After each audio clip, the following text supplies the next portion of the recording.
ప్రధాన ప్రతిపక్ష నాయకులు రాష్ట్ర అభివృద్ధిని చూసి ఓర్వలేక విషం చిమ్ముతున్నారని రాష్ట్ర మంత్రి పొంగులేటి శ్రీనివాసరెడ్డి మండిపడ్డారు. వరుస ఎన్నికల్లో కాంగ్రెస్ పార్టీకి పెరుగుతున్న ప్రజాదరణను చూసి బీఆర్ఎస్ నేతలు జీర్ణించుకోలేకపోతున్నారని ఆయన విమర్శించారు. గురువారం ఆయన మీడియాతో మాట్లాడారు. ప్రాజెక్టుల అవినీతిపై కీలక వ్యాఖ్యలు చేశారు. ప్రపంచంలోని 8వ అద్భుతంగా చెప్పుకున్న కాళేశ్వరం ప్రాజెక్టు కేవలం కమిషన్ల కోసమే కట్టారని పొంగులేటి ఆరోపించారు. 38,000 కోట్లతో పూర్తి కావాల్సిన తుమ్మిడిహెట్టి ప్రాజెక్టును పక్కన పెట్టి తమ రాజరికాన్ని చాటుకోవడం కోసం లక్షల కోట్లతో కాళేశ్వరం నిర్మించారు. తీరా చూస్తే ఎన్నికల ముందు ఆ ప్రాజెక్టు పేకమేడలా కూలిపోయింది అని ఎద్దేవా చేశారు. గత 4 ఏళ్లలో 162 టీఎంసీల నీటిని లిఫ్ట్ చేస్తే అందులో 50 టీఎంసీలు తిరిగి సముద్రం పాలయ్యాయని ఆయన గణాంకాలతో వివరించారు. కాళేశ్వరం అవినీతిపై సిబిఐ విచారణ కోరినప్పటికీ బీఆర్ఎస్ బీజేపీల మధ్య ఉన్న అంతర్గత ఫెవికల్ బంధం వల్లే విచారణ ముందుకు సాగడం లేదని మంత్రి ఆరోపించారు. కేంద్ర సంస్థల నివేదికల ఆధారంగానే తాము జస్టిస్ పీసీ ఘోష్ కమిషన్ ఏర్పాటు చేశామని, కానీ దీనిపై అసెంబ్లీలో చర్చ జరిగే సమయంలో ప్రతిపక్ష సభ్యులు పారిపోయారని దుయ్యబట్టారు. సభలో చర్చకు రమ్మంటే కొంటె సాకులు చెప్పే బాంబర్దులు బయట మాత్రం అచ్చోసిన ఆంబోతుల్లా రంకెలు వేస్తున్నారు అని పొంగులెట్టి ఘాటుగా విమర్శించారు. నిత్యం పెయిడ్ ఆర్టిస్టులతో సోషల్ మీడియాలో విషం చుమ్ముతూ శవాల మీద చిల్లర ఏరుకునే రకంగా ప్రతిపక్షం వ్యవహరిస్తోందని మండిపడ్డారు.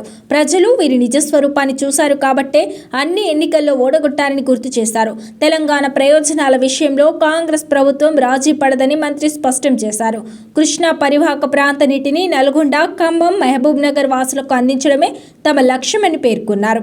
గత ప్రభుత్వ స్వార్థ నిర్ణయాల వల్ల రాష్ట్రం 15 ఏళ్లు వెనక్కిపోయిందని, రేవంత్ రెడ్డి నాయకత్వంలో రాష్ట్రాన్ని మరో 15 ఏళ్లు ముందుకు తీసుకెళ్తామని ధీమా వ్యక్తం చేశారు. ప్రాజెక్టుల పనులపై చర్చకు ప్రభుత్వం సిద్ధంగా ఉందని, ప్రతిపక్షం దమ్ముంటే అసెంబ్లీకి రావాలని ఆయన సవాలు చేశారు. పితామహుడు అని చెప్పుకునే మహానుభావుడు ఫామ్ హౌస్ లో కూర్చొని ఈ ఇద్దరు ఒంటి నిండా విషము నింపుకొని ఏ రకంగా ఈ ప్రభుత్వం మీద, అది నీళ్లకు సంబంధించిన విషయాలు కావచ్చు, మిగిలిన విషయాలు కావచ్చు, అది గోదావరి పరివాహక ప్రాంతంలో ఉన్న ప్రాజెక్టులు కావచ్చు, కృష్ణా పరివాహక ప్రాంతంలో ఉన్న ప్రాజెక్టులు కావచ్చు, ఈ ప్రాజెక్టుల మీద వారు మాట్లాడే తీరును చూస్తుంటే చాలా హాస్యాస్పదంగా, జనము అసహించుకునే విధంగా, నవ్వుకునే విధంగా, నిస్సిగ్గుగా ఎలా మాట్లాడుతున్నారో ప్రత్యక్షంగా మనం చూస్తున్నాం. మీకు తెలియంది కాదు, ఆనాడు కాంగ్రెస్ నాయకుడిగా దివంగత నేత రాజశేఖర రెడ్డి గారు పాదయాత్రలో చేసినప్పుడు రాష్ట్ర వ్యాప్తంగా పాదయాత్ర చేసి పేదవాడి కష్టాలు ప్రత్యక్షంగా చూసి,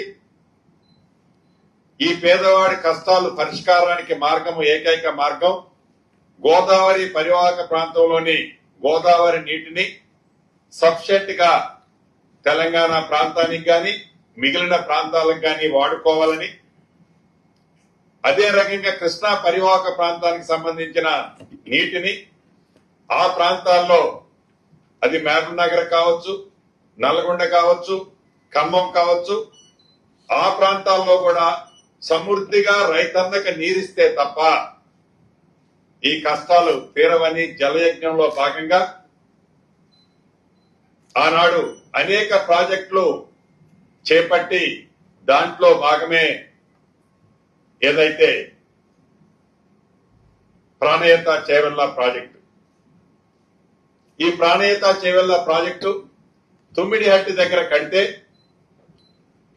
హైట్ ఎక్కువ, అత్యధిక హైట్ లో ఉన్న ప్రాంతం, సమృద్ధిగా నీళ్లుంది, సిడబ్ల్యూసి పర్మిషన్ ఉంది, తక్కువ ఖర్చుతో అది కన్స్ట్రక్షన్ కాస్ట్ 38,000 కోట్లతో పూర్తవుతుందని తలంచి ప్రతి సంవత్సరం యాన్యువల్ మెయింటెనెన్స్ సంబంధించిన దాంట్లో విద్యుత్ ఖర్చు అయ్యే దాంట్లో కూడా సుమారు 3,500 మెగావాట్లతో ఈ ప్రాజెక్టు 12 months సఫిషియెంట్ వాటర్ ఇవ్వచ్చు అని ఆనాడు అక్కడ ప్రాజెక్ట్ ని స్టార్ట్ చేసి సుమారు ఉమ్మడి ఆంధ్రప్రదేశ్ లోనే 5,600 కోట్లు పైగా ఖర్చు పెట్టడం జరిగింది. ఉమ్మడి ఆంధ్రప్రదేశ్ లో జలయజ్ఞంలో భాగంగా అటువంటి ప్రాజెక్టు రాష్ట్ర విభజన జరిగిన తర్వాత తెలంగాణ ప్రజల కోరిక మేరకు మా నాయకురాలు, ఆనాడు యూపీఏ చైర్పర్సన్ గా శ్రీమతి సోనియా గాంధీ గారు తెలంగాణ ప్రజల ఘోషని గ్రహించి తెలంగాణ రాష్ట్రాన్ని ఇచ్చిన తర్వాత మాయ మాటలు తమ్మి ఆనాటి ప్రభుత్వం 10 సంవత్సరాలు ఎవరైతే దొరల పాలన జరిగిందో ఆ దొరల పాలన జరిగిన టైంలో వారి టైంలో కూడా ఏదైతే ఈ ప్రాణీయత చేవల్ల తుమ్మిడిహట్టు దగ్గర ఆనాటి ఉమ్మడి ఆంధ్రప్రదేశ్ లో సుమారు 5,600 కోట్లు ఖర్చు పెట్టిన ఆ ప్రాజెక్టు మీద వీరు ముఖ్యమంత్రిగా ఉన్ననాటి ఆనాటి ముఖ్యమంత్రి కూడా సుమారు 6,400 కోట్లు దీని మీద ఖర్చు పెట్టడం జరిగింది. అంటే 38,000 కోట్లు ఖర్చుతో ఆ ప్రాజెక్టు సుమారు 16,40,000 ఆయకట్టుతో వస్తదని ప్రాజెక్ట్ రిపోర్ట్ తయారు చేసి 38,000 కోట్లతో స్టార్ట్ చేస్తే దాంట్లో 11,650 కోట్లు ఉమ్మడి ఆంధ్రప్రదేశ్ లో కానీ రాష్ట్ర విభజన తర్వాత కానీ ఖర్చు పెట్టడం జరిగింది.